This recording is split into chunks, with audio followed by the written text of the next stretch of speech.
지난 시간까지 26장까지 이렇게 보셨습니다. 총 3번에 걸친 변론, 엘리바스, 빌닷, 소발, 그리고 욥과의 그 논쟁이 3번에 걸쳐서 있었음을 우리가 이렇게 보게 되고요. 그 3번의 논쟁이 이제 다 끝났습니다. 그리고 이제 마지막 3명이 마무리 말을 하게 되는데요. 첫 번째로 말을 하는 사람이 바로 이제 욥입니다.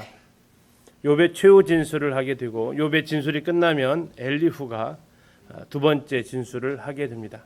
그리고 엘리후의 진술이 끝나면 마지막으로 하나님께서 마무리를 하십니다. 그리고 이제 마지막 42장에 가서 욥은 하나님을 향한 신앙의 고백을 비로소 하게 되고 그 회복되어진 그 욥에게 하나님께서는 2배로 갑절로 욥을 복을 주시는 것이 나와 있습니다. 이게 이제 욥기 마지막까지 부분이 되겠습니다. 3번에 걸친 논쟁을 다시 이렇게 복습을 해보면 욥의 생일을 저주하면서부터 논쟁은 출발을 했습니다. 일주일 동안 아무 얘기도 할 수 없었던 세 친구들이 드디어 욥이 입을 일주일 만에 열면서 자기 생일을 저주하자 세 친구들이 욥에게 이제 권면을 하기 시작합니다. 첫 번째 1차 논쟁의 초점은 세 친구들의 논점은 뭐라고 말씀드렸죠? 네가 왜 지금 고난 받는다고요? 네가 죄를 지어서 고난 받는 거다. 그래서 네가 뭐 해야 된다고요? 회개를 해야 된다. 자, 이게 이제 1차 논쟁의 세 친구들의 주장이었습니다. 네가 지금 일어나는 일은 너 고난 받는 거야. 근데 그 이유는 네가 죄를 지었기 때문에 그래. 라는 것이 세 친구들 한결같은 주장이었는데 한 사람은 연구해 보니까 그렇다. 또 한 사람은 과거의 경험을 통해서 보니까 그렇다. 또 한 사람은 교리적으로 그렇다. 그러니까 너는 죄인이다. 회개해라. 그러면 하나님도 회복시켜 주실 것이다. 자, 여기에 대한 욥의 한결같은 답은 무엇입니까? 나는 죄 없다. 나는 그럴 만한 죄를 진 적이 없다. 나는 어떻다고요? 무죄하다. 나는 무죄하다. 나는 하나님 앞에 그런 사람이 아니다라고 이렇게 얘기를 합니다. 결코 거기에 대해서 이 세 친구들의 죄를 회개하라는 그 말에 욥은 뜻을 굽히지 않습니다. 자, 그리고 나서 2차 논쟁에 들어갑니다. 2차 논쟁에서 그 친구들의 이제 세 친구들의 논점은 회개하라고도 했지만 회개하지 않으니까 다른 논쟁을 댑니다. 무슨 주 핵심이 뭐였습니까? 악인은 멸망한다였습니다. 악인은 망한다. 악인은 망한다라는 거였습니다. 회개하지 않는데 너 이렇게 가다는 정말 망한다라는 이런 이 논쟁은 이제 바뀝니다. 회개를 하지 않기 때문에 더 이상 두 번째 논쟁에서는 회개하라 이런 얘기 자체를 별로 언급을 하지 않습니다. 악인은 망한다. 악인은 반드시 망한다. 자, 이때 이 두 번째 이 책망의 이 정죄에 대해서 욥은 뭐라고 얘기를 하죠? 나는 결백하다. 그러면서 한 가지 더 얘기합니다. 불의하고도 잘 사는 사람이 얼마든지 있다. 우리들의 살아가는 주변에는 죄를 하나님 앞에 죄를 지었으면서도 그들은 정말 평탄하게 아무 일 없이 살아가는 사람이 얼마나 많은가. 너희들의 주장대로 한다면 오히려 그들은 당연히 벌을 받아야 하는데도 불구하고 그들이 죽어서 벌을 받을지는 모르겠지만 내가 봤을 때 살아가면서 그들이 벌 받는 모습을 못 보고도 죽는 사람들이 너무 많다. 이건 무엇으로 설명할 것인가 하고 재논박을 하게 됩니다. 이게 이제 두 번째 논쟁의 큰 흐름이 되겠고요.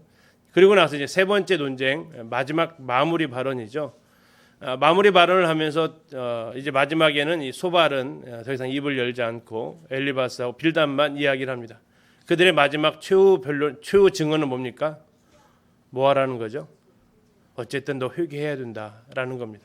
마지막 최후 변론은 회개하라는 겁니다. 하나님 앞에서 사람이 의로울 수 없다. 회개하라 이겁니다. 그때 이제 욥은 또다시 이야기를 합니다. 무슨 이야기합니까? 인정한다. 하나님 앞에서 의로울 사람 없다는 거 인정한다. 그러나 나는 그러한 죄를 지은 이런 벌을 받을 만큼 죄 지은 사람이 아니다. 하나님께서 나타나셔서 내 무죄함을 증명하시면 내 모든 것들이 결백하게 풀릴 것이다. 그러면서 욥은 여전히 자신의 정당함을 굽히지 않습니다.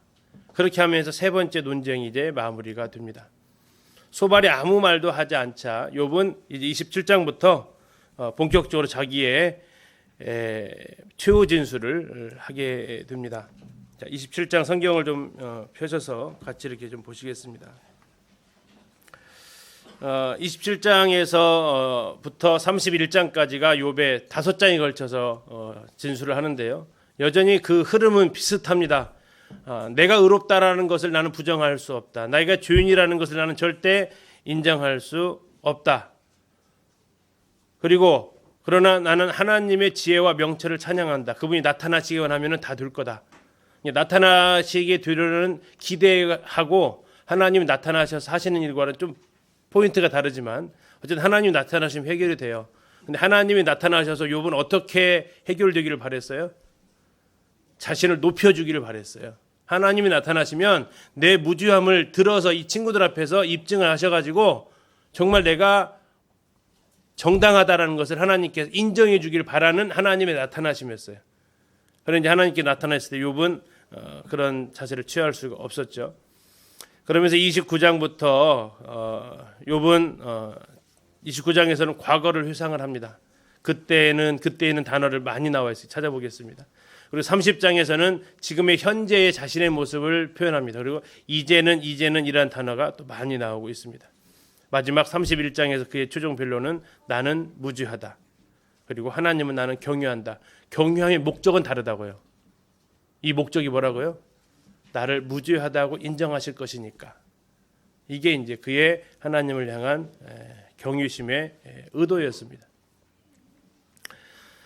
자, 좀 자세히 보게 되면 27장 욥의 최후 변론입니다. 한마디로 나는 의인이다 이겁니다. 5절을 잠시 보시겠습니다. 5절. 27장 5절입니다. 참 이런 말을 할 수 있다는 게 참 대단하신 것 같아요. 27장 5절 같이 한번 읽겠습니다. 시작.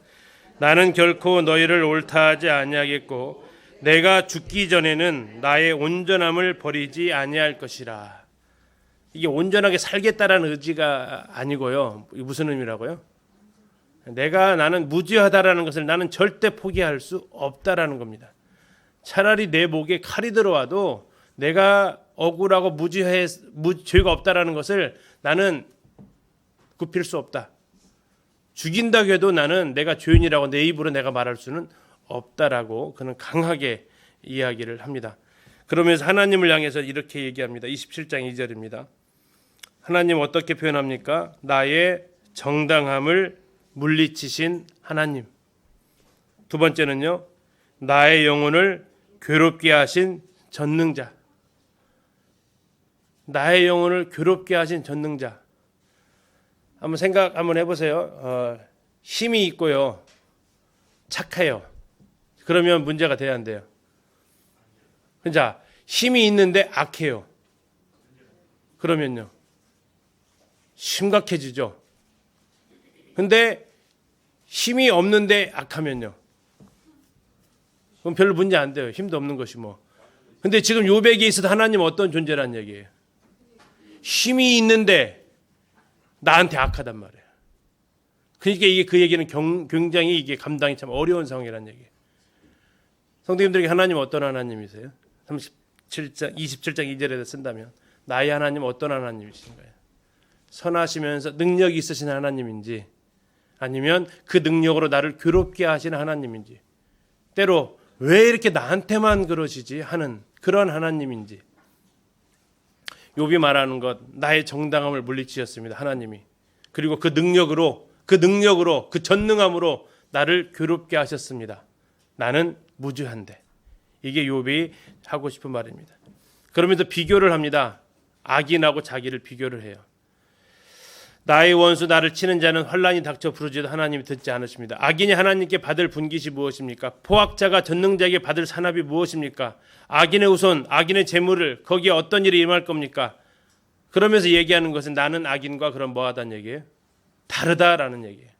나는 악인과 다르다는 얘기예요. 이거 말할 뜻은 마치 누가복음 18장에 나와 있는 바리새인이 기도했던 것처럼 그가 뭐라고 기도합니까? 그가 감사했던 게 뭐였어요? 저 세리와 같지 않음을 감사합니다라고 했어요. 자기가 고난을 당하고 있지만 나는 저 악인과는 질적으로 다른 사람이다라고 욥은 지금 항변을 하고 있는 겁니다. 13절을 보시면요. 악인이 하나님께 얻을 분깃 포악자가 전능자에게서 받을 산업은 이것이라. 그의 자손은 번성하여도 칼을 위하며 그의 후손은 음식물로 배부르지 못할 것이며. 이게 지금 자기한테 하는 얘기 같아요? 남한테 하는 얘기 같아요? 남한테 하는 얘기죠. 자기는 아니라는 얘기예요. 나는 아닌데 저 악인들은 반드시 하나님 앞에 벌을 받을 것이다 라고 이야기를 합니다. 자, 28장에서 욥은 하나님의 지혜를 얘기를 합니다. 28장에서 1절에 이렇게 시작합니다. 은이 나는 곳이 있고 금을 재련하는 곳이 있으며 철은 흙에서 캐내고 동은 돌에서 녹여 얻느니라. 자, 이거 쉬울까요? 어려울까요? 어렵죠. 돌에서 철을 뽑아내는 게 쉬워요? 어려워요? 어렵단 말이에요. 근데 그거보다 더 어려운 게 있다는 얘기예요. 뭐가 어려울까요? 그거보다 더 어려운 게 뭘까요? 바로 지혜를 얻는 것이 그거보다 더 어렵다라고 지금 이야기를 합니다. 12절을 잠깐 보시면요. 28장 12절입니다. 그러나 지혜는 어디서 얻으며 명철이 있는 곳은 어디인고? 자, 은, 금, 철 이것은 어디서 얻을 줄을 알고 있단 말이에요. 사람들이. 그 정도로 사람들은 지혜롭다는 얘기예요. 무엇에서 무엇을 빼낼 수 있다. 돌에서 철을 빼낼 수 있을 정도로 철광석 아닙니까 이게? 그 정도로 사람들은 지혜롭다. 그런데 지혜를 어디서 얻는 줄을 사람들은 잘 모른다. 하나님만이 그 지혜와 명철이기를 아시고 계시다. 그래서 하나님은 그 지혜의 하나님이시기 때문에 땅끝까지 감찰하고 계시고 온 천하를 살피신다. 바람의 무게와 물의 분량을 정하시고 비가 오는 것, 번개가 치는 것을 다 만드셨다. 이게 처음으로 지혜인데 그러면 지혜가 결론이 뭐냐? 28장 28절입니다. 28장 28절. 또 사람에게 말씀하셨도다. 보라, 주를 경외함이 지혜요 악을 떠남이 명철이니라. 자, 그래서 자기는 하나님을 경외하겠다라는 겁니다. 근데 아까 말씀드렸어요. 약간 질적으로 다르다. 뭐가 다르다고요? 하나님을 경외하는 목적이 다르다고요. 그 목적이 뭡니까? 하나님을 찬양하기 위함이 아닙니다. 그 목적은 뭐였어요? 자기의 결백을 주장하기 위한 거였어요. 그 전능자, 그 지혜자가 나타나셔서 나를 무죄하다 하기를 그는 기대했던 겁니다. 그래서 이 문맥이 그 이야기를 쭉 흐름 가운데 보게 되면 하나님을 높이기 위한 목적이 아니었고 그 하나님이 정말 나타나셔서 나의 정당함을 밝혀주기를 바라기 때문에 하나님을 높이는 하나님을 어떻게 보면 이용하는 이러한 모습이 나타나기도 한다는 겁니다. 이게 이제 안타까운 부분이죠. 자, 29장입니다. 자, 29장에서 욥은 2절에 이렇게 나와 있습니다. 나는 지난 세월과 두 글자는 뭐예요? 과거죠, 과거. 하나님이 나를 보호하시던 때가 다시 오기를 원하노라. 요즘 말로 하면 왕년에 이거죠, 왕년에. 그때가 좋았는데 이겁니다. 그때가 좋았다. 하나님이 보호하시던 때가 나에게 있었다. 그때가 나는 정말 그립다라고 얘기합니다. 3절 보겠습니다. 3절. 처음에 네 글자 나와 있죠. 뭐라고 나와 있어요? 그때에는 5절. 그때에는 7절. 그때에는 계속해서 나오는 단어가 뭐라고요? 그때에는 이랬다. 그때에는 이랬다. 4절에도 있네요. 그때에는. 자, 그때에는 어떤 때입니까? 하나님이 보호하시던 때. 지금은 그럼 무슨 때란 얘기예요? 보호는 둘째치고 하나님이 괴롭게 하는 때란 얘기예요. 지금 하나님이 나를 괴롭게 하는 때. 근데 나는 그때 하나님이 나를 보호하시던 때가 다시 오기를 원한다. 혹시 신앙생활 중에서 언제로 돌아가고 싶으신 적 있으세요? 그때는 내가 참 신앙이 좋았는데 하시던 시절. 그때는 내가 주님을 정말 열심히 사랑했는데 하는 그 시절. 욥은 그때를 추억을 합니다. 그때 어떤 일이 있었냐면요. 4절 뒷부분에 있는 것. 그때에는 하나님이 내 장막에 뭐 하셨대요? 기름을 발라주셨대요. 하나님이 내 장막에 기름은 이제 축복해 주는 건데. 7절 보시면 그때에는 내가 나가서 성문에 이르기도 하며 내 자리를 거리에 마련하기도 하였느니라. 자, 성문에 이른다는 얘기는 뭐예요? 사람이 성문에 가는 것은요. 장로의 일을 이게 존경받는 자리라는 의미를 가지고 있습니다. 사람들로부터 굉장히 존경도 그때에는 받았었다라고 이야기를 합니다. 9절을 보시면 8절부터 보시면 사람들이 자기에게 했던 때를 기억을 해요. 나를 보고 젊은이들은 숨습니다. 노인들은 일어나서 섭니다. 노인들이 일어나서 섰대요. 노인들로부터까지 존경을 받았던 욥이었어요. 9절 유지들은 말을 삼가고 실력견에 있는 사람들은 내 앞에서는 말도 제대로 못했고 손으로 입을 가렸습니다. 10절 지도자들은 말소리를 낮추었습니다. 그들의 혀가 입천장에 붙었습니다. 내 앞에서는 아무 말도 제대로 못했다. 그 귀가 들은지 그때 내 귀가 들었는데 나를 축복하고 내 눈이 보았는데 나를 이렇게 인정해 주는 말을 합니다. 그 이유가 뭐냐면 12절입니다. 이는 부르짖는 빈민과 도와줄 자 없는 고아를 내가 뭐 했다고요? 건져줬대요. 15절 나는 맹인의 눈도 되고 다리 저는 사람의 발도 되고 빈궁한 자의 아버지도 되며 내가 모르는 사람의 송사를 돌보아 주었으며 17절 불의한 자의 턱뼈를 부수고 노획한 물건을 그 이새에서 빼내었느니라. 아주 정의로운 사람이었다라는 얘기입니다. 그래서 그때를 자꾸 추억을 합니다. 사람들로부터 인기가 많았고 인정받았고 존경받았던 그때. 근데 그때의 특징이 한마디로 뭐냐면 하나님이 보호하시던 때. 그때가 다시 돌아왔으면. 그래서 아까 2절에 나와 있죠. 하나님이 나를 보호하시던 때가 다시 오기를 원하노라. 하나님이 다시 오셔야 되는 목적이 약간 지금 변질되어 있습니다. 하나님이 오셔야 내가 다시 잘 살 수 있으니까, 인정받을 수 있으니까. 자, 30장에서 이제 그런데 문제는 뭐냐면 이제는 어떠냐 이거죠. 30장에서는 이제는이라는 단어가 자주 나옵니다. 1절을 보시면 그러나 뭐가 나왔어요? 이제는 9절 이제는 그들이 나를 16절 이제는 내 생명이 내 속에서 녹으니. 자, 28장 29장하고 30장은 아주 극명한 대조를 이루고 있습니다. 자, 지금 이제는 어떻다고요? 아까 29장에서 젊은이들을 어떻다고 했습니까? 숨었다고 그랬죠. 근데 여기 30장 1절에 보니까 나보다 젊은 자들이 뭐 하고 있어요? 나를 이제 비웃고 있어요. 그 다음 구절은 정말 아주 그냥 노골적인 표현인데요. 그들의 아비들, 젊은 자들이죠. 그들의 아비들은 내가 보기에 내 양떼를 지키는 개 중에도 둘만하지 못한 자들이니라. 내가 한창 잘 나갈 때는 어떤 사람들이었다고요? 아주 그냥 무시당하는 사람들도 아니고 그 사람들의 자식들이 나를 지금 뭐 하고 있어요? 비웃고 있다고요. 9절에 보시면 이제는 그들이 나를 노래로 뭐 한다고 이제 조롱을 합니다. 내가 그들의 놀림거리가 되었다. 10절 참 비참합니다. 그들이 나를 미워하여 멀리하고 서슴지 않고 내 얼굴에 뭘 뱉어요? 침을 뱉었대요. 굉장한 모욕감을 주는 거죠. 17절 보시기 30장 17절 그렇게 존경받았던 그였지만 17절 밤이 되면 내 뼈가 쑤시니 나의 아픔이 쉬지 아니하는구나. 밤새도록 아프셔 본 분들 계시죠? 밤이 어떻게 가요? 정말 길게 느껴지죠. 밤만 되면 좀 더 아프잖아요. 또 기압이 떨어져서 저희 아버지도 밤만 되면 더 많이 이렇게 아파하셨던 기억이 있는데 밤만 되면 더 힘들어지는데 욥이 지금 그 이야기를 지금 하고 있는 겁니다. 28절 보시면 30장 28절 나는 햇볕에 쬐지 않고도 검어진 피부를 가지고 걸으며. 왜 검어졌을까요? 그렇죠. 괴사된 거죠. 이제 피부에 해가 타가지고 선 뭐라고 그래요?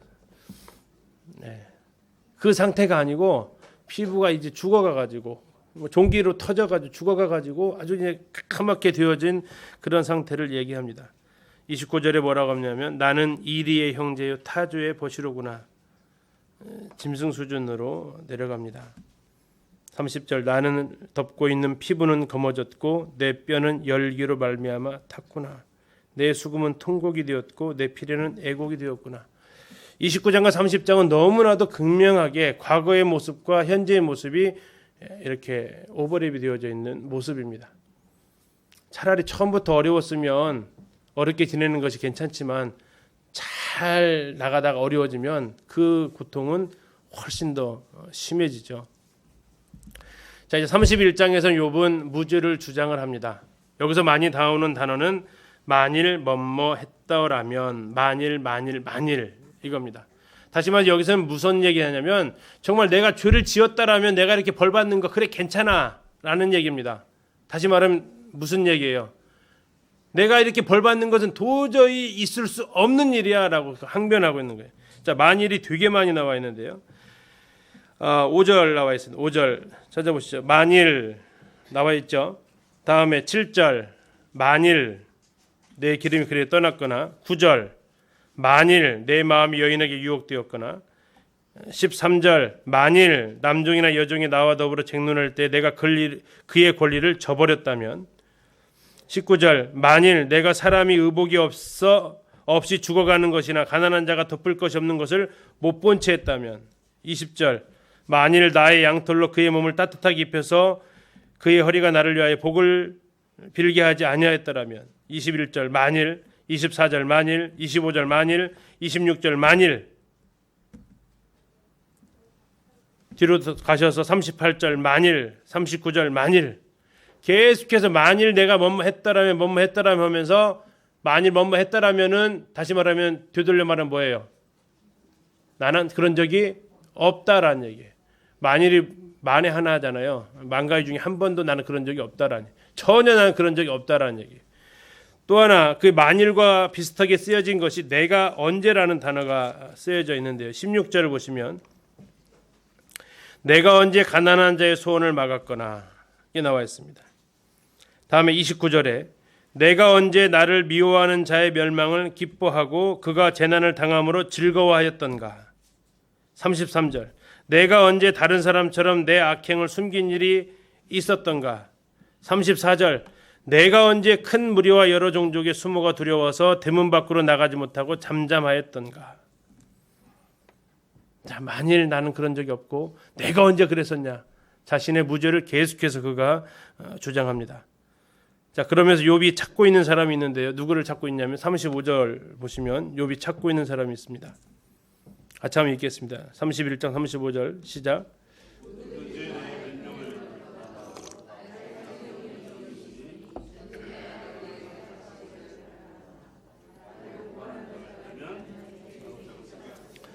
자, 누가 대답 좀 해줬으면 좋겠다고요? 전능자가 내게 대답하시기를 바랍니다. 이게 나의 서명입니다. 내 삶이 이렇습니다. 내가 어떻게 벌받을 사람입니까? 전능자여, 나를 괴롭게 하는 전능자, 대답 좀 해 주십시오. 욥의 절절한 외침이고 40절 끝에 보면 욥의 말이 그치니라 이렇게 나와 있습니다. 할 말 다 했습니다. 자, 이 이야기를 듣고 있었던 이제 엘리우라는 젊은 논객이죠. 등장을 합니다. 엘리우는 총 4번에 걸친 진술을 하게 되는데요. 엘리우의 핵심은 이렇습니다. 세 친구들도 잘못했고 욥도 잘못했다. 세 친구는 욥의 주장을 꺾지 못한 걸 잘못했고 욥은 하나님을 향한 자기가 하나님보다 더 의롭다라고 주장을 하는, 내가 당한 것이 억울하다는 얘기는 하나님은 억울하게 하신 하나님이다라고 얘기하는, 내가 죄 없다라고 하면 하나님은 무죄한 자를 벌 주시는 하나님으로 취급하게 되는 그러한 결과를 가져오게 만들었다. 그러면 하나님은 공의로우신 분이 아니게 되어버리는 거죠. 그래서 지금 너는 잘못했다. 그리고 너는 감히 하나님 앞에서 죽어버리겠다라고 얘기한다. 아니다. 그렇게 하나님 앞에 나가는 것이 아니다. 네가 욥이 아마 엘리후가 욥의 1장과 2장에서 했던 말을 못 들었겠지만 정말 하나님을 찬양하고 하나님을 인정하는 것이, 하나님을 찬양하고 하나님을 경외하는 것이 욥 당신이 취해야 될 자세입니다. 라고 이렇게 엘리후가 진술을 마무리합니다. 근데 이제 하나님께서 나타나셔서 이 엘리후가 잘했다고 했을까요? 잘못했다고 했을까요? 아무 얘기를 안 해요. 엘리후에 대해서는. 세 친구에 대해서는 너희들은 욥보다 의롭지 못하다라고 분명히 정죄를 하십니다. 욥도 마찬가지입니다. 너 그렇게 지혜롭냐? 그러면 한번 대답해봐라 라고 합니다. 근데 엘리후에 대해서는 아무 얘기를 하지 않습니다. 그러면 그의 증언에서는 흠잡을 만한 것이 별로 없다라는 반증이 될 수 있고요. 그래서 여러 학자들은 이 엘리후의 이 진술은 예수 그리스도를 나타내주는 사람이라고까지 이야기를 하고 있습니다. 아무튼 이 엘리후를 통해서 우리는 하나님께서 이 고난 가운데 있을 때 그를 바라보는 사람들, 또 고난 가운데 있는 사람들에게 어떻게 말을 하는 것이 우리에게 필요한지를 보여주는 사람으로서의 접근하는 방법을 지혜를 얻을 수 있는 부분이 될 수도 있겠습니다. 자, 32장부터 6장에 걸쳐서 욥의 세 친구하고 욥을 책망하는 엘리후의 그 증언이 나옵니다. 자, 엘리후를 소개를 하는데요. 자, 32장 1절을 보면 이렇게 나와 있습니다. 욥이 자신을 누구라고 여겼다고요? 의인으로 여기기 때문에 그 세 사람이 더 이상 할 말이 없었습니다. 이 세 사람은 계속해서 욥을 뭐라고 얘기했죠? 죄인이다라고 했어요. 욥은 계속해서 뭐라고 했어요? 나는 의인이다라고 했어요. 그러면 이 주장을 못 꺾었죠. 그러니까 더 이상 이제 꺾을 수 없기 때문에 그쳤습니다. 그때 등장하는 사람이 바로 엘리후라는 사람입니다. 2절에 람종족 부스 사람 바라겔의 아들 엘리후가 화를 냈다라고 얘기합니다. 왜 화를 냈느냐? 화낸 이유가 이겁니다. 그가 욥에게 화를 내면 욥이 어떻다고요? 하나님보다 자기가 의롭다 합니다. 그러니까 욥기 3장부터 쭉 31장까지 욥의 주장을 한마디로 말하면 무슨 얘기예요? 예, 나는 하나님보다 의롭다라는 거였어요. 이게 한마디예요. 욥의 진술은 뭐냐? 나는 하나님보다 의롭다라는 거였어요. 그리고 이것은 엘리후를 어떻게 만들었어요? 화나게 만들었습니다. 3절, 세 친구들에게 화낸 이유를 얘기합니다. 또 세 친구에게 화를 내면 그들이 능히 대답하지 못하면서도 욥을 정죄함이라. 자, 대답하지 못하면서 정죄했다. 이게 무슨 얘기예요? 예, 근거 없이 아무 추측과 그냥 이럴 것이다라는 카더라 이런 말로 정죄하는, 그래서 욥을 전혀 거기에 대해서 무릎 꿇게 하지 못하는, 근거 없이 그에게 권면하고 근거 없이 그를 책망하는 이런 걸 통해서 말을 했던 이 세 친구를 향해서 엘리후가 화를 냈다라고 이야기를 합니다. 그러면서 엘리후에 대해서 4절에 소개하는데 엘리후는 그들의 나이가 자기보다 여러 해 위였다고 얘기합니다. 이스라엘도 성경도 장유유서가 있는 것 같습니다. 어른들이 일단 다 얘기하시도록 하고 하는데, 근데 장유유서만 있는 건 아니고 또 꾸짖잖아요, 그죠? 자, 그러면서 이야기를 이제 하게 됩니다. 자, 욥의 그럼 엘리후의 논점은 뭐냐면 아까 말씀드린 그거예요. 어떻게 네가 하나님보다 의롭다라고 할 수 있어? 어떻게 아무 근거 없이 사람을 갖다가 그렇게 정죄할 수 있어? 그러면서 오히려 반발만 일으켰잖아 하면서 이야기를 하는 겁니다. 자기가 나이가 어려서 참고 있었다고 합니다. 그런데 자기가 이렇게 말을 하는 이유가 8절입니다. 32장 8절. 그러나 사람의 속에는 영이 있고 전능자의 숨결이 사람에게 깨달음을 주시나니. 자기는 그럼 누구로부터 깨달음 받았다는 얘기예요? 전능자, 하나님으로부터 깨달음을 받았다는 얘기예요. 9절. 어른이라고 지혜롭거나 노인이라고 정의를 깨닫는 것이 아니니라. 누가 지혜롭고 정의를 깨닫는다는 얘기예요? 전능자의 숨결이 깨달음을 주는 사람. 그러면서 제발 내가 나이 어리다고 무시하지 말고 제발 좀 들어주십시오. 나도 내 의견을 이제 말하겠습니다 하면서 10절에 정중하게 그가 이야기를 하게 됩니다. 그의 핵심은 이것입니다. 당신들 가운데 욥의 주장을 꺾는 사람이 아무도 없었습니다. 그렇기 때문에 욥은 계속해서 자기가 무지하다고 얘기합니다. 그 말을 듣고 있을 때 정말 내가 막 심장이 터질 것 같았습니다. 해주고 싶은데. 그런데 내가 참 나이가 어려서 참았습니다. 그런데 지금 이 순간 나는 사람의 영광보다 누구의 영광을 구하겠다고 합니까? 21절 보시겠습니다. 32장 21절. 나는 결코 사람의 낯을 보지 아니하며 사람에게 영광을 돌리지 아니하겠습니다. 이는 아첨할 줄 알지 못합니다. 만약 내가 사람의 낯을 보서 아첨하면 나를 지으신 하나님이 속히 나를 데려가실 것입니다. 다시 말해 목 걸고 얘기한다는 얘기예요. 목숨 걸고 얘기하겠다는 겁니다. 정말 내 목숨 걸고 얘기하겠습니다. 하나님께서 주신 겁니다라고 그가 이야기를 합니다.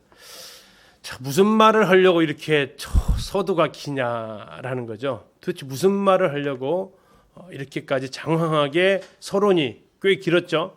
자, 그래서 욥이 하는 얘기가 이제 33장부터 나옵니다. 첫 번째 욥을 책망을 합니다. 새 친구는 이미 책망이 끝났으니까요.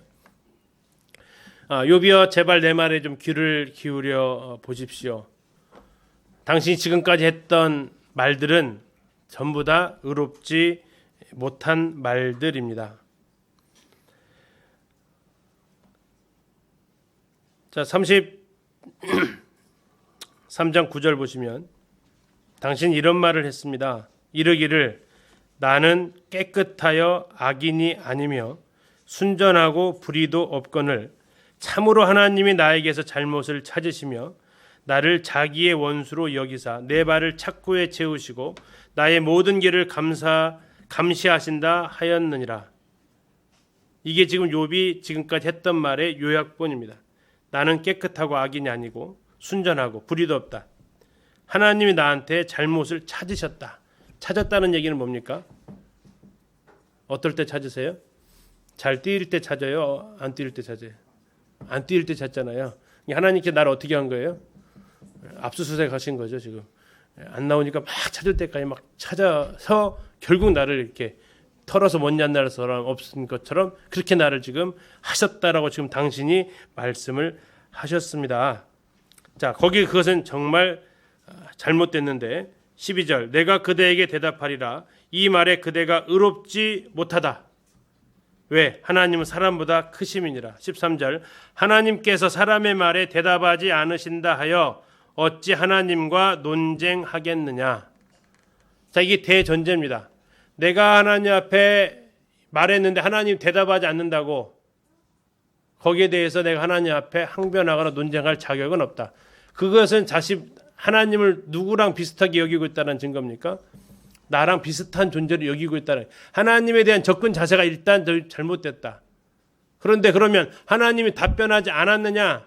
아니다라는 얘기예요. 14절 같이 한번 읽겠습니다. 33장 14절 시작. 하나님은 한 번 말씀하시고 다시 말씀하시되 사람은 관심이 없도다. 사람의 말에 대답하지 않으신다고 해도 거기에 대해서 논쟁하는 것은 옳지 못합니다. 하물며 하나님은 그러면 아무 말 안 하신 것입니까? 그렇지 않다라는 얘기입니다. 하나님이 말씀하셨다라는 얘기예요. 몇 번이요? 예, 한 번 말씀하시고 다시 말씀 두 번인가요? 계속해서 말씀하셨다는 얘기예요. 하나님은 계속해서 말씀하셨는데 그럼 욥은 왜 못 들었대요? 관심이 없었어요. 무슨 관심이요? 듣는 것에 관심이 없었어요. 뭐에는 관심이 많았어요? 말하는 것. 내 입장, 내 주장을 말하는 거는 계속해서 관심이 많았어요. 근데 하나님께서 나에게 하시는 말씀에 대해서 뭐가 없다고요? 관심이 없어요. 이게 어쩌면 오늘날 우리들에게 있어서 가장 큰 숙제이기도 합니다. 우리가 기도를 할 때 우리의 주 관심은 뭐예요? 말하는 거예요? 듣는 거예요? 말하는 거죠. 근데 기도는 일방통행이 아니잖아요. 기도는 하나님께서 나에게 말씀하시는 순간이기도 합니다. 근데 거기에는 별로 관심이 없어요. 그러니까 안 들려요. 그러면서 기도하고 나서 이제 우리가 하나님 앞에 늘어놓는 불평이 뭡니까? 기도해도 안 들어주더라. 기도해도 안 들어주더라. 근데 하나님은 얘기하시는 거예요. 아니 왜 안 들어줘? 난 너한테 계속 얘기했는데 네가 수학에 다 내려놓더라. 네 할 얘기 끝나고. 그래서 나는 한 번 말하고 또 말하고 또 말하고 또 말하는데 도저히 너는 관심이 없더라. 네 말할 것에만 관심이 있더라. 이게 지금 엘리후가 하는 겁니다. 다시 내가 기도한다고 했을 때 하나님이 안 들어줘도 나는 거기에 논쟁할 자격이 없다라는 얘기예요. 그런데 문제는 하나님 그러면 대답 안 하시는 분이 아니야. 하셨다. 그런데 내가 관심이 없어서 듣는 것에 관심이 없어 나는 계속해서 하나님의 말씀을 음성을 듣지 못하고 있다. 내 속에 뭔가가 꽉 채워져 있어서 내 손에 있는 것이 놓지를 못해서 하나님의 음성을 듣지 못하고 있다. 하나님은 그러면 무엇으로 욥에게 말씀하셨냐? 15절 보시면 사람이 침상에서 졸며 깊이 잠들 때에 뭘로 말씀하실 수 있다고요? 꿈에. 다음에 밤에 뭘도 볼 때? 환상을 볼 때. 그가 사람의 귀를 여시고 경고로서 두렵게 하셔가지고 때로는 이는 사람에게 그 행실을 버리게 하려 하심이라. 사람의 교만을 막으려 하심이라. 그는 사람의 혼을 구덩이에서 빠지지 않게 하시며 그 생명을 칼에 맞아 멸망하지 않게 하시느니라. 자, 이렇게도 말씀하셨다고요. 성경 보고 안 들으면 꿈에라도 말씀하시고 환상을 통해서 말씀하시고 그래도 안 들어. 그러니까 또 하나님 어떻게 하시냐면 19절입니다. 혹은 어떻게도 하신다고요? 사람이 병상의 고통과 뼈가 늘 수심의 징계를 받는데 고통 가운데서라도 하나님께서 그에게 돌이키라고 말씀을 하신다. 그에게 하고 싶은 말이 있었다. 그럼에도 안 듣는다. 예, 당신이 지금 어려운 게 있는 것 하나님께서 하시고 싶은 말씀을 당신이 들었으면 좋겠다. 라고 이렇게 이야기를 하게 됩니다. 자, 왜 그러느냐? 하나님은 공의로우신 분이기 때문에 그렇다. 지금까지 욥은 하나님을 나는 의로운 사람, 하나님 어떤 분으로 얘기했다고요? 내가 의롭기 때문에 하나님은 지금 불의한 분으로, 불의한 분으로 얘기했어요. 왜? 죄 없는 나를 심판하시니까, 죄 없는 나를 고난받게 하시니까 하나님은 불의한 분. 근데 엘리야는 얘기합니다. 그렇지 않다. 하나님은 공의로우신 하나님이시다. 자, 34장 5절입니다. 욥이 한 말입니다. 34장 5절. 욥이 말하기를 내가 의로우나 하나님이 내 의를 부인하셨고 내가 정당함에도 거짓말쟁이라 하셨고 나는 허물이 없으나 화살로 상처를 입었노라. 이건 뭐 한 거라고 얘기하냐면 7절에 어떤 사람이 욥과 같으랴. 욥이 뭐 했다고요? 비방했다고요. 누구를 비방한 겁니까? 하나님을 비방한 겁니다. 욥의 결론은 이렇게 내렸습니다. 34장 9절입니다. 34장 9절. 이르기를 사람이 하나님을 기뻐하나 어떻다고요? 무익하다. 하나님 섬기는 거 다 쓸데없어. 이렇게까지도 이제 가버린 상태입니다. 그렇게까지 하나님 섬겨. 여기까지 이제 간 겁니다. 욥이 이제 갈 때까지 갔죠. 이제 요거 요즘 말로 막가자는 거죠. 이제 이렇게 되면 하나님 앞에서 욥이 지금 막가자고 지금 이렇게 이야기를 하는 겁니다. 다시 말하면 하나님은 지금 불의하시다라고 자꾸 이야기를 하는 겁니다. 하나님은 그렇지 않다라고 엘리야가 이제 이야기를 하는데요. 12절 보시면요. 진실로 하나님은 악을 행하지 아니하시며 전능자는 공의를 굽히지 아니하시느니라. 자, 하나님에게는 전혀 그런 것이 없다라고 이야기를 합니다. 그는 정의를 미워하지 않으시고요. 그는 정의를 사랑하십니다. 17절에 이렇게 나와 있습니다. 정의를 미워하시는 이시라면 어찌 그대를 다스리겠느냐? 의롭고 전능하신 이를 그대가 정죄하겠느냐? 하나님은 그렇지 않으신 분이다. 그리고 하나님은 사람을 주목해서 보신다. 21절입니다. 그는 사람의 길을 주목하시며 사람의 모든 걸음을 감찰하고 계신다. 자, 그래서 하나님이 입을 다물고 계신다고 해서 네가 자꾸 하나님 앞에 대드는데 그러지 마라. 29절입니다. 주께서 침묵하신다고 누가 그를 정죄하며 그가 얼굴을 가리신다면 누가 그를 배울 수 있으랴.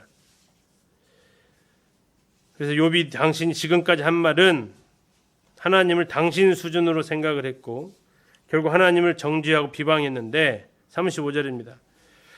같이 읽겠습니다. 35절 시작. 욥이 무식하게 말하니 그의 말이 지혜롭지 못하도다 하리라. 욥이 무식하게 말했대요. 무식하게. 뭐에 대한 무식입니까? 하나님에 대한 무식입니다. 자기의 상황에 대한 건 유식이지만 하나님께 대한 것은 무식했습니다. 그러니까 하나님을 자기 수준으로 생각하고 이야기를 한 거예요. 또 자기 원하는 대답을 안 해주니까 하나님은 불의하신 분으로 자꾸 이야기를 매도했다라는 겁니다. 36절 좀 잔인한 얘기를 하는데요. 36절 나는 욥이 끝까지 시험 받기를 원하노니. 왜 그러냐면요. 그의 대답이 악인과 같음이라. 37절 그가 그의 주의 반역을 더하며 우리와 어울려 손뼉을 치며 무슨 말을 했다고요? 하나님을 거역하는 말을 많이 하는구나. 무식한 말, 지혜롭지 못한 말, 거역하는 말, 조롱하는 말, 비방하는 말. 이게 전부 다 뭐 하려고 이 말을 지금 욥이 했던 거죠? 나를 의롭게 여김 받으려고. 내가 의롭다 인정받기 위해서 하나님을 향해서 그가 내뱉었던 많은 그 말들입니다. 그리고 이제 엘리후는 당신이 죄 없다고 하는 것에 대해서 얘기합니다. 욥이 했던 말입니다. 욥이 무슨 말을 하냐면 의롭게 살아도 별 소용 없더라 이렇게 이야기를 합니다. 35장 2절 보시면 그대는 이것을 합당하게 여기느냐 그대는 그대의 의가 하나님께로부터 왔다는 말이냐 그대는 그것이 내게 무슨 소용이 있으며 범죄하지 않는 것이 내게 무슨 유익이 있겠느냐고 묻고 있다. 그 논쟁 중에 그런 말이 있었잖아요. 죄를 지어도 악인들도 잘 살고 있더라. 내가 의롭게 산다고 하는데 이게 무슨 소용이 있겠냐라고 이렇게 지금 자기 얘기를 하고 있다. 왜? 그 의로움이 하나님으로부터 복으로서 보상되어진 게 아니라 그 의로움이 뭘로 지금 보상받았어요? 고난으로 보상받으니까 이게 그가 이런 부분들에 대해서 이제 원망하듯이 하나님 앞에 얘기했던 겁니다. 자, 욥이 범죄한들 하나님께 무슨 영향이 있겠습니까? 맞아요, 틀려요? 우리 성도님들 죄 지으면 하나님한테 영향이 있어요, 없어요? 없어요. 내가 좀 경건하게 살면 하나님께 혹시 또 있어요? 그렇게 그런 분 아니라는 얘기죠. 그러면 이제 막 살아도 되고 경건하게 안 살아도 돼요? 그건 또 아니잖아요. 그건 뭐예요, 그러면? 이게 나에 의해서 하나님이 이렇게 좌지우지 되는 분으로 여기지 말라는 얘기예요. 신앙생활 내가 이렇게 하면 하나님이 기뻐하시겠지, 내가 이렇게 하면 하나님이 어떠하시겠지, 나에 의해서 하나님이 이렇게 좌지우지 되고 흔들리고 변화무쌍한 하나님으로 인식하는 거, 이건 하나님 앞에서 때로 오해일 수 있다. 물론 하나님 우리를 향해서 기뻐하시고 그건 하나님 입장이시죠. 우리가 근데 이제 우리의 어떤 행위나 우리의 모습을 통해서 하나님이 이렇게 막 시시각각으로 변하시는 이런 분으로 하나님에 대한 생각은 우리가 오해일 수 있다. 하나님 우리한테 관심 없느냐? 그 차원의 말이 아닙니다. 이거 잘 이해를 해주셔야 돼요. 그래서 우리가 범죄한들, 우리가 의로운들, 하나님 그분 앞에서 그게 의로움에 영향을 주거나 그게 공의에 영향을 주지는 않는다라는 이야기입니다. 오히려 그걸 통해서 우리가 하나님을 알게 되고 하나님 경험하게 되고 하나님을 발견해 주는 영역이지, 그것이 내가 하나님을 위해서 또 하나님이 내가 이렇게 하면 하나님 손해나니까, 내가 헌금 안 하면 하나님 어려워지니까, 이런 차원이 결코 아니다라는 얘기입니다. 자, 그러면서 얘기합니다. 욥이 했던 말입니다. 35장 14절 보시면 하물며 말하기를 하나님은 배울 수 없고 이래 판단하시면 그 앞에 있으니 나는 그를 기다릴 뿐이라 말하는 그대일까 보냐. 자, 아까 욥이 아까 찬송가 가사 불렀던 그 맥락에서 뭐라 그랬죠? 앞으로 가도 안 계시고 뒤로 가도 안 계시고 왼쪽으로 가도 오른쪽으로 가도 다 안 계신다. 하나님 그분만 나타나면 내 무죄함이 증명될 텐데, 그렇게 했던 구절이었어요. 자, 하나님은 배울 수 있다고 없다고 했다고요? 배울 수 없다라는 얘기, 지금 그 얘기에 23장에 나와 있던 이래 판단하신 그 앞에 나는 그를 기다릴 뿐이라. 기다리는 목적이 달라다는 얘기죠. 뭐 하려고 기다렸다고요? 나의 의로움을 드러내고 싶어서 그가 기다렸다라는 겁니다. 그래서 이러한 것들 16절에 얘기합니다. 욥이 헛되이 입을 열어 지식 없는 말을 많이 하는구나. 자, 또 하나의 말이 추가됐네요. 지금 욥이 했던 말들을 여러 가지로 좀 평가를 하고 있었어요. 어떤 말 있었어요? 앞에서 거역하는 말 있었죠. 다음에 비방하는 말, 조롱하는 말 계속해서 있었어요. 근데 여기서는 이번에는 무슨 말이라고요? 지식 없는 말을 많이 한다. 지식 없는 말. 하나님을 향한 지식 없는 말을 그가 계속해서 하고 있다. 그리고 당신이 또 이런 말도 했습니다. 뭐라고 했냐면 죽고 싶다. 이런 말도 당신이 했었는데 그것도 잘못했습니다. 7절을 보시면요. 36장 7절에 이렇게 나와 있습니다. 그의 눈을 의인에게서 떼지 아니하시고 그를 왕들과 함께 왕자에 앉히사 영원토록 존귀하게 하시며 혹시 그들이 족쇄에 매이거나 환난의 줄에 얽혔으면 그들의 소행과 악행과 자신들의 교만한 행위를 알게 하십니다. 하나님은 왕이든 죄인이든 의인과 악인을 다루시는 데 있어서 항상 공의로우신 분이지 왕이라고 봐주고 또 아주 그냥 그 낮은 사람이라고 더 벌 주고 그러한 분이 결코 아니시다.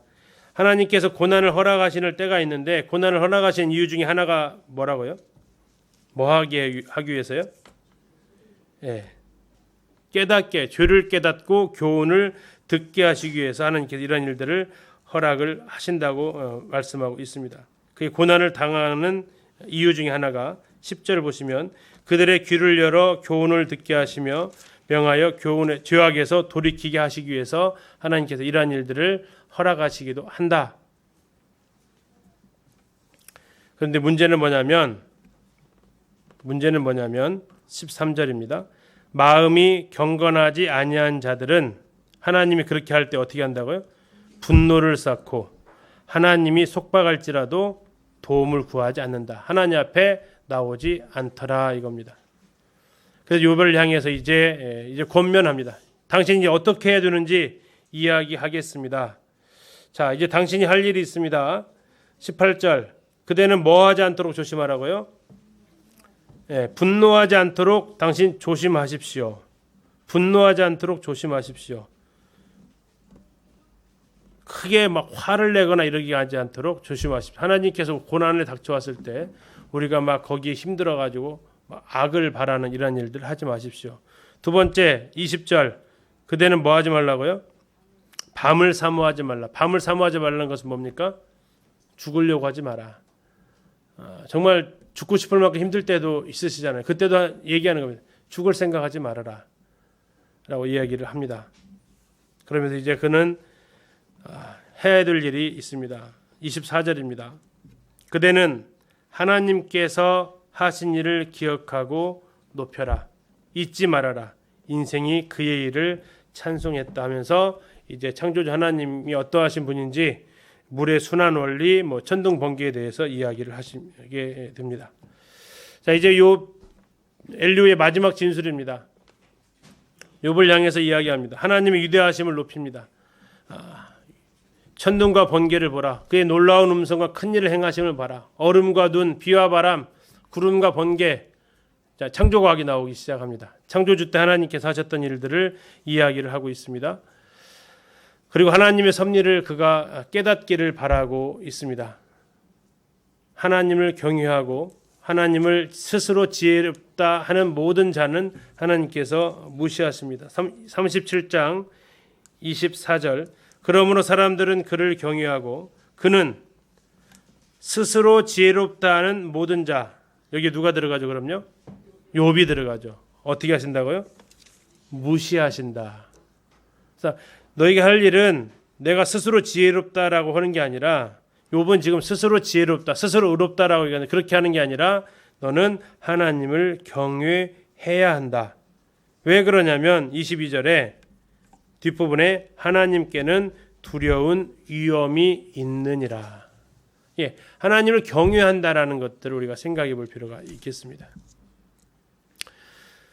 자, 이제 하나님께서 엘리후가 말을 마치게 되면서 하나님께서 등장을 하시게 됩니다. 하나님께 총 5장에 걸쳐서 이야기를 하시는데 4장에 걸쳐서 38, 39, 40, 41인데요. 이게 두 부분으로 나눕니다. 첫 번째 부분은 창조주의 지혜와 능력을 자연계를 통해서 그리고 특별히 또 동물들을 통해서 설명을 하십니다. 그리고 두 번째는 두 위대한 창조물, 하나는 베헤못, 또 하나는 리워야단, 그 위대한 창조물을 통해서 하나님께서 이야기를 하시는데 두 번째 말씀을 하시는 이유가 뭐냐면 욥이 제대로 깨닫지를 못했기 때문에 그렇습니다. 40장 볼 때 보겠고요. 그리고 이제 그것을 듣고 욥은 회개하게 되고 하나님께 복을 받게 됩니다. 자, 38장에 보시면 자연계를 통한 창조 섭리를 이야기하십니다. 하나님께서 어디서 나타나시냐면 38장 1절에 폭풍옥 가운데서 말씀을 하십니다. 그리고 이제 하나님께서 욥을 향해서 이렇게 말씀하십니다. 또 하나의 말이 나왔습니다. 무슨 말이 나와 있어요? 38장 2절에 무지한 말. 지금 욥이 여태까지 한 말이 무슨 말이라고요? 자, 무지한 말, 지식 없는 말, 조롱하는 말, 또 무슨 말? 거역하는 말, 비방하는 말. 지금 욥이 했던 말들이 이게 지금 여태까지 3장부터 시작해서 31장까지 욥이 했던 말들을 엘리후와 하나님을 통해서 어떤 말을 하고 있는지 쭉 얘기를 하시는데 지금은 이제 무지한 말이라고 얘기합니다. 3절 너는 대장부처럼 허리를 묶고 내가 너에게 묻는 것을 대답할지니라. 네가 그렇게 지혜롭냐? 지금 스스로 지혜롭다 여기는 게 욥이었거든요. 네가 그렇게 지혜로우면 내가 묻는 거에 대답을 해봐라. 땅에 기초 놓을 때 어디 있었냐? 어디 있었어요? 없었죠 뭐. 그죠? 다음에 바다를 정해진 해변에 정했어요. 바다가 더 이상 넘어오지 못하도록 하셨어요. 그때 그 하나님의 지혜. 자, 바다에 가면 뭐가 있죠? 모래가 있죠. 왜 바다에 모래가 있을까요? 예? 바위가 깨져가지고 거기까지 모래를 갔을까요? 그 근처에는 돌멩이들이 많아도 그러지 않잖아요. 하나님께서 모래를 두셨어요. 왜 모래를 두셨어요? 자, 예레미야 5장 22절에 보면 모래를 두신 이유가 나와요. 잠시 한번 찾아보시겠습니다. 예레미야 5장 22절. 모래의 특징을 여기서 이제 우리가 알 수 있어요. 예레미야 5장 22절입니다.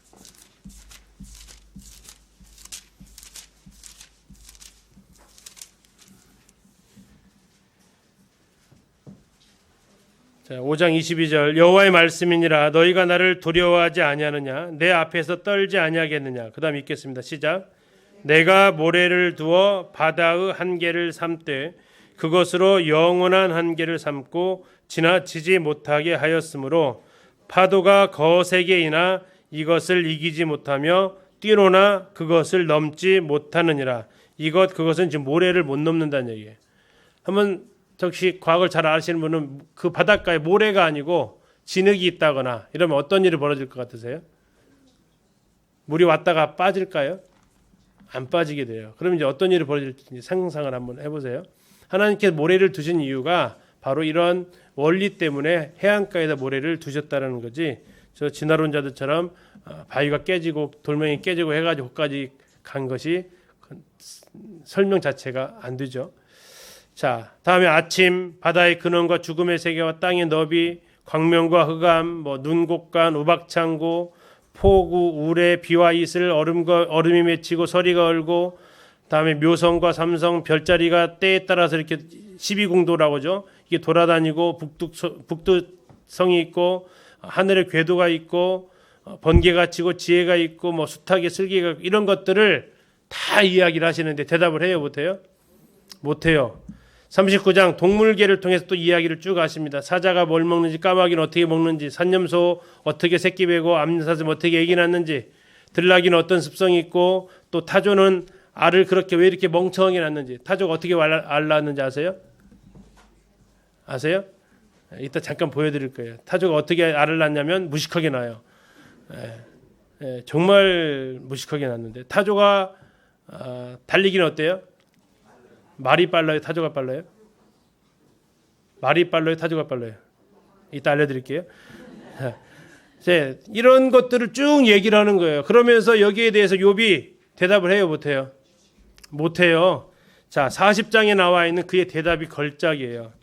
자, 40장 이게 지금 회개를 한 건지 안 한 건지 잘 생각하시면서 보셔야 돼요. 자, 40장 2절 트집 잡는 자가 자 누구예요? 욥, 트집 잡는 자. 욥의 별명 트집 잡는 자. 전능자와 다투겠느냐. 그 다음 하나님을 탓하는 자. 욥. 하나님께서는 욥을 이렇게 정의를 내리셨어요. 트집 잡는 사람, 하나님을 탓하는 사람. 자, 욥이 대답합니다. 4절 같이 읽겠습니다. 시작. 보소서 나는 비쳐나오니 무엇이라 주께 대답하리이까. 손으로 내 입을 가릴 뿐이로소이다. 5절 내가 한번 말하여 싸운즉 다시는 더 대답하지 아니하겠나이다. 어떤 느낌이세요? 삐졌어요. 삐졌어요. 그렇게 말하는데 내가 뭐라고 말하라고요? 말 안 할게요. 이제 말 안 하면 되잖아요. 이제 안 한다니까요. 그냥 하나님 혼자 말씀해. 나 말 안 해요. 안 한대요. 그냥 예 잘못했네요.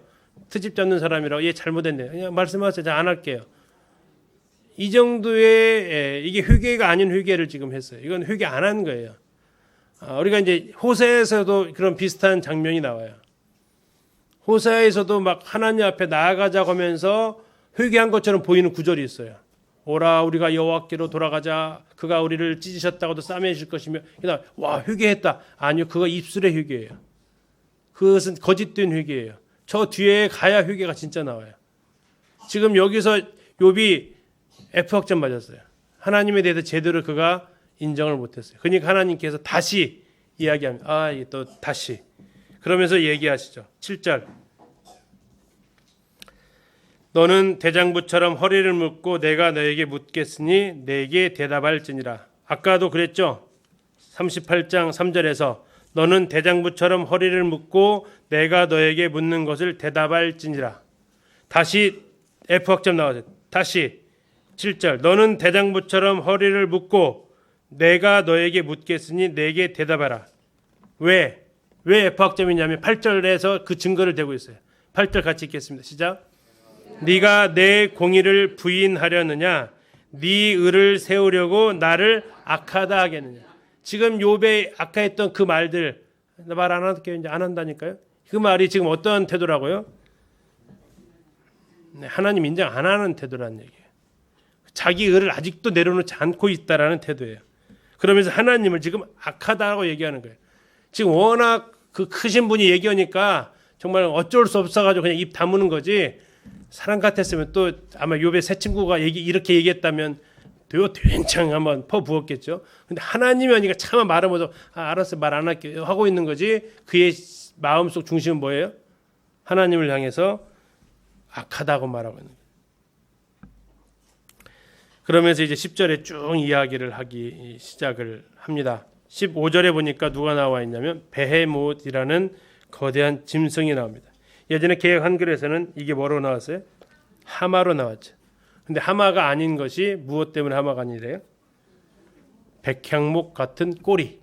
이게 결정적 증거가 돼서 하마는 무슨 꼬리예요? 무슨 꼬리? 돼지 꼬리랑 비슷합니다. 그래서 이건 도저히 백향목 꼬리라고 인정할 수 없다라고 불합격 처리를 받았어요. 그래서 하마라는 단어가 개역 개정에서는 그냥 원어 그대로 살리자 해가지고 베헤못으로 살렸어요. 근데 어떤 상황이냐? 자, 풀을 먹는데요. 하마 풀을 먹어. 그렇죠?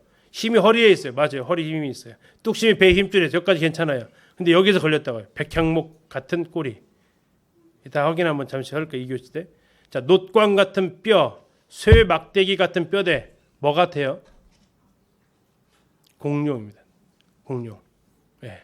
그래서 욥은 공룡을 보고 살았던 시대라는 것을 확인해 볼 수 있습니다. 그러면서 얘기합니다. 누가 능히 잡을 수 있겠느냐?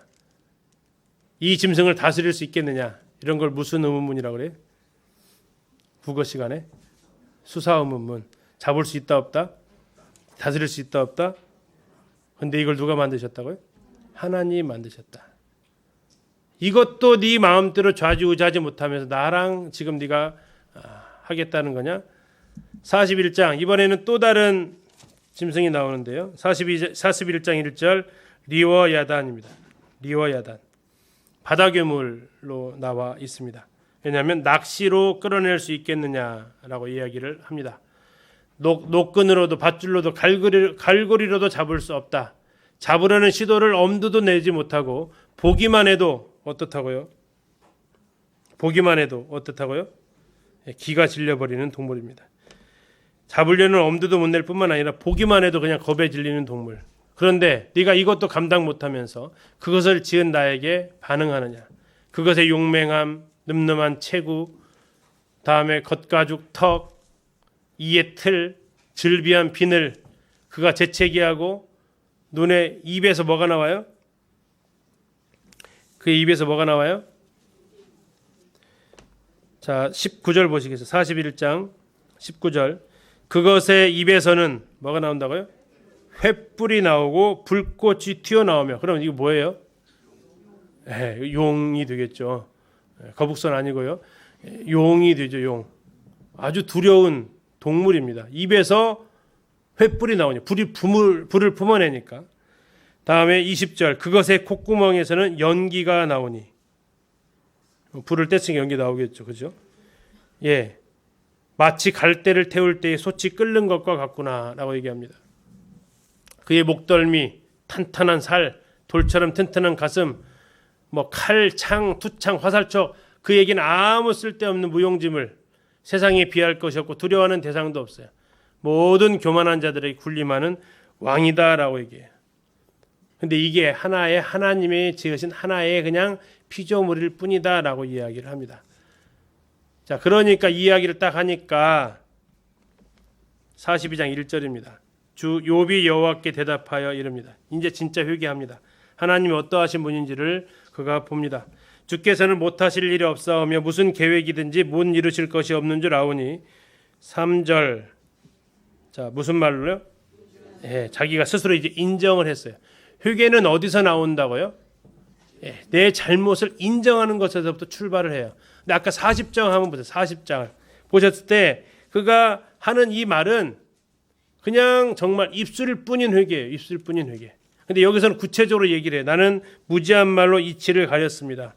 자, 이것은 지금 하나님께서 먼저 하셨던 말이거든요. 어디서요? 38장 2절에서 38장 2절에서 하나님께서 욥을 향해서 무지한 말로 생각을 어둡게 하는 자가 누구냐 이렇게 하셨죠. 자, 거기에 대한 답을 이제 욥이 드디어 하는 겁니다. 뭐라고요? 무지한 말로 이치를 가리는 자가 누굽니까? 누구예요? 나죠. 그죠? 납니다. 나는 깨닫지도 못한 일을 말하였고 스스로 알 수도 없고 헤아리기도 어려운 일을 말하였나이다. 자, 이게 무슨 말이었어요? 여태까지? 부주의한 말, 비방하는 말, 거역하는 말, 이런 수많은 말이 지금 그가 했던 말이에요. 4절. 내가 말하겠사오니 주는 들으시고 내가 주께 묻겠사오니 주여 내게 알게 하옵소서. 내가 주께 대하여 귀로 듣기만 하였사오나. 같이 읽겠습니다. 시작. 이제는 눈으로 주를 배움나이다. 자, 눈으로 하나님을 봤을 때 그 사람의 태도가 6절에 나와 있습니다. 그러므로 어떻게 한다고요? 내가 스스로 거두어드리고. 뭘 거두어드렸을까요? 내가 의롭다고 했던 말들, 나는 무죄하다고 했던 말들, 내가 지혜 없이 했던 그 모든 말들, 이제 내가 전부 다 거두어 드립니다. 그리고 이제 내가 뭐 한다고요? 티끌과 재 가운데서 회개합니다. 하나님을 배웠을 때 나타나는 현상입니다. 하나님, 당신이 무지한 말로 이치를 가린 자가 누구나 하겠는데 그게 바로 저였습니다. 제가 지금까지 했던 많은 말들 주님 제가 다 거두어 드립니다. 그리고 이제 회개합니다 라고 얘기합니다. 그러자 이제 하나님은 새 친구를 향해서 거기에 대해서 책망을 하십니다. 새 친구의 한 말은 7절 끝에 부분에 나와 있습니다. 이는 너희가 나를 가리켜 말한 것이 내 종 욥의 말같이 옳지 못함이니라. 그럼 어떻게 용서받느냐? 10절 8절 보시면 그런즉 너희는 수소 7과 순양 7을 가지고 내 종 욥에게 가서 너희를 위하여 번제를 드리라. 내 종 욥이 너희를 위하여 뭐 한다고요? 기도하는 거. 무슨 기도일까 이건요? 중보 기도하는 거죠. 이들을 뭐 해달라고? 용서해달라고. 기도를 하면 내가 그를 기쁘게 받을 것이다. 너희가 우매한 만큼 너희에게 갚지 않을 것이다. 자, 10절 욥이 그의 친구들을 위하여 기도할 때에 그 다음 읽겠습니다. 시작. 여호와께서 욥의 곤경을 돌이키시고 여호와께서 욥에게 이전 모든 소유보다 갑절이나 주신지라. 자, 여기 잘 보셔야 되는데요. 언제 하나님께서 회복시키셨다고요? 욥이 친구들을 위해서 기도할 때. 이건 다시 말해 친구들을 위해서 기도한 것은 뭐예요? 용서한 거예요. 용서한 거. 친구들을 용서해 달라고. 그렇게 용서해 달라고 하나님 앞에 기도하려면 내가 뭐 해야 돼요? 내가 용서해야 돼요. 그때에 하나님께서 욥의 공경을 돌이키셨대요. 용서는 누구를 위해서 해야 돼요? 네, 나 위해서 하셔야 돼요. 내가 용서하지 않으면요? 이 곤경에서 돌이켜지지가 않아요. 네. 용서는 그래서 복수는 마치 손잡이 없는 칼을 쥐고 상대방을 향해서 휘두르는 것이다라고 했어요. 손잡이 없는 칼을 잡으면 누구 손에서 먼저 피가 나요? 내 손에서 먼저 피가 나거든요. 그래서 아무리 상대방을 해하려고 해도 움직일수록 내 손에서 계속 피가 흐를 수밖에 없는 것이 바로 복수입니다. 근데 하나님께서 말씀하신 거예요. 자, 아까 읽으셨던 거 잘 보셨나 모르겠습니다. 8절 다시 한번 보시면 아까 그분이에요. 내 종 욥이 너희를 위하여 기도할 것인즉, 그 다음 같이 읽어보실래요? 시작. 그를 기쁘게 하는 그가 누굴까요? 예, 원래 이거 말 순서를 하려면 어떻게 맞을 것 같아요? 내 종 욥이 너희를 위해서 기도하면 내가 너희를 기쁘게 받겠다 하면 이게 흐름이 맞잖아요. 근데 하나님 뭐라고 하셨어요? 내가 그를 욥을 기쁘게 받을 것이다. 그리고 그걸 확증하시는 것이 10절입니다. 중보기도를 한다. 그럴 때에 하나님께서 욥을 돌이키십니다. 용서는요, 그 사람 위해서 하는 게 아니고 용서는 나를 위해서 하는 겁니다. 그리고 그 용서는 누가 할 수 있냐면 하나님을 본 사람이 할 수 있어요. 하나님을 못 만났다면 욥이 용서 세 사람 할 수 있을까요? 세 사람을 향해서 했던 말들 한번 떠올려 보세요. 용서 못해요. 그것은 정말 인간적인 악감정만 남아 있어요. 자, 그런 것을 해결하지 못하면, 하나님과의 관계가 회복되지 않으면 사람과의 관계는 회복되어질 수 없다라는 겁니다. 혹시 용서하지 못하는 분 계신가요? 하나님을 내가 만나야 용서가 됩니다. 용서해야지 해가지고 용서가 되시던가요? 안 돼요. 네. 잊어버렸다도 그 사람 만나면 또 떠오르잖아요. 그것이 아닙니다. 하나님을 만나셔야 용서가 됩니다. 자, 그리고 하나님께서 돌이키시면서 그의 소유를 갑절이나 주시는데요. 그 앞에 보시면 1장하고 비교해 보시면 알 수 있어요. 진짜로 갑절을 주셨는지. 12절 나와 있습니다. 갑절 주신 양이 여호와께서 욥의 말년에 욥에게 처음보다 더 복을 주시니 그가 양 14,000. 그러면 1장에는 몇 마리 나왔을까요? 그렇습니다. 낙타 6,000이면 3,000, 소 1,000결이면 500결이에요. 암나귀 1,000이면 암나귀 500. 예. 확인해 보실 분은 1장 가서 확인해 보시죠. 정확히 맞습니다. 자, 1장에서 욥이 몇 남 몇 녀 두었죠? 7남 3녀. 자, 두 배로 받았으면 몇 남 몇 녀 나왔을까요? 14남 6녀. 확인해 보겠습니다. 13절. 시작. 또 아들 7과 딸 3. 두 배예요, 아니에요? 두 배죠. 그 아들 7, 딸 3은요. 죽었지만요. 죽은 게 아니거든요. 죽었지만 죽은 게 아니에요. 그 아들은 어디 가 있어요? 하나님 앞에 가 있어요. 여기서 갑절 주면요. 그 아들, 딸들은 어떻게 된 거예요? 그건 정말 끔찍한 일이 벌어지는 거예요. 그건 동물들은 갑절로 주시지만 자녀는 그렇잖아요. 이게 갑절로 주신 거예요. 전보다 2배 지난번보다 2배 생겼잖아요. 대신 지금 눈앞에 안 보일 뿐이지. 그러면 이게 무슨 반증이 되냐면 친구들 중에서 빌닷이 뭐라고 그랬죠? 네 아들들은 뭐 때문에 죽었다는 얘기예요? 네 죄 때문에 네 아들들이 죽었다라는 얘기예요. 근데 하나님 여기에 대해서 이것을 통해서 뭐 하신다는 얘기예요? 아니, 네 아들들 그렇게 죽지 않았어라는 거예요. 2배를 정확히 주세요. 욥의 아들 7남 3녀는 하나님 앞에 있는 거예요. 그래서 결국 2배 됐잖아요. 재산 소유들은 다 없어졌으니까 없어졌지만 7남 3녀는 없어진 것이 아니라는 얘기예요. 사람의 혼은 하나님께로 올라가고 짐승의 혼은 땅으로 짐승의 혼은 없어지지만 사람의 혼은 없어지지 않습니다. 이렇게 해서 살게 됩니다. 잠시 10분 쉬었다가 욥기에 나타나 있는 그 창조주 하나님에 대해서 우리 김종만 형제님한테 잠시 좀 자료를 좀 달라고 그래서 복습하고 다음에 이제 고난에 대한 의미를 잠시 마무리하고 마치도록 하겠습니다. 10분간 쉬시겠습니다.